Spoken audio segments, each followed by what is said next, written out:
This is call craft, Bangla যাকে আমরা বলি কাকড়া। তো আমি এটা দিয়ে শুরু করি।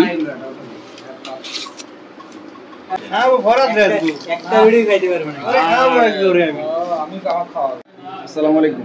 আজকে আমরা একটা জিনিস খাইতে চলছি যেটা এর আগে অনেকবার দেখছি বাট খাই নাই।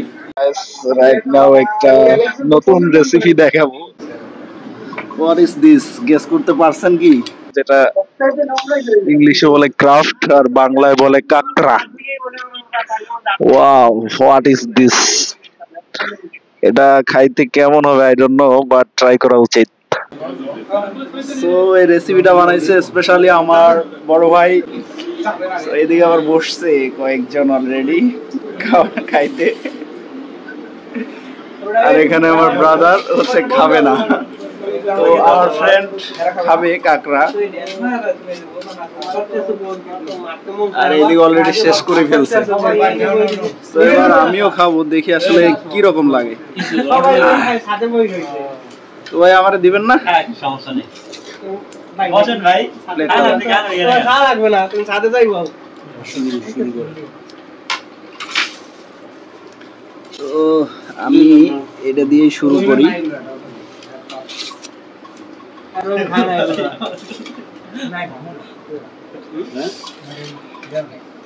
লিটারালি একদম মাংসের মতো সেন আসতেছে। রুটি হবে না,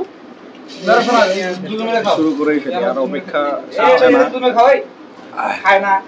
কি ওইটি আমি খাবো না, রুটি মুটি খাবো না,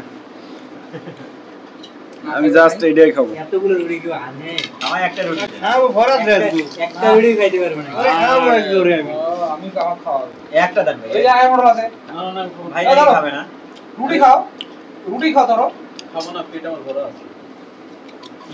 আদর করে দিছি, আদর করে ভাই এটা কি ছিল একদম আদর করে দিছি তোমাকে, খাও। না না ওই ওটা পড়ে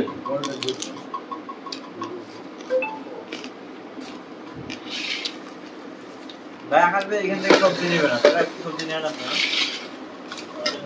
শুরু করেন। খুব ভালো ভালো লাগে। নরমাল মাল সাপ্লাই দিই আমার পুরো সাপ্লাই এর কন্ট্রাক্ট মানে পাইকারি মাল। আচ্ছা আচ্ছা, তাহলে দেখেন তো 30 টাকা করে তো একটা দিছে। ওই যে ওই ইয়ার কি আপনি দেন ওই চোখে টুকরা যে নামটা কি ভুলে গেলাম, এটা কি আপনি দেন?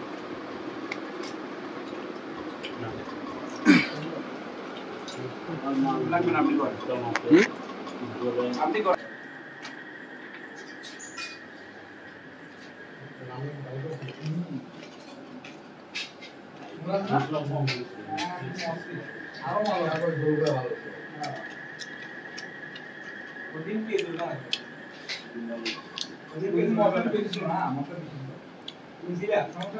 বাই দ্য ওয়ে, আমি কিন্তু জানি অনেকেই ব্যাড কমেন্ট করবে আমি কাকড়া খাচ্ছি, বাট টেস্ট করার জন্য খাচ্ছি। এটা কোনো বড় ব্যাপার না, আপনারা চাইলে টেস্ট করতে পারেন। না ঢাকা শহরে কিন্তু এটার দাম প্রচুর। ঢাকা শহরে তো সেরকম প্রচুর না, কিন্তু এটা বিদেশে আবার বাংলাদেশ থেকে রপ্তানি করা হয়। যে না রান্না করছে সে রপ্তানি করে বাংলাদেশ থেকে বিদেশে। 750 টাকা কেজি পাওয়া যায়। তো ব্লগটা এখানেই শেষ করছি। আপনারা যদি চান খেতে পারেন, টেস্ট করে দেখতে পারেন অন্তত। ভালো থাকবেন, সুস্থ থাকবেন, দেখা হবে অন্য কোনো ব্লগে।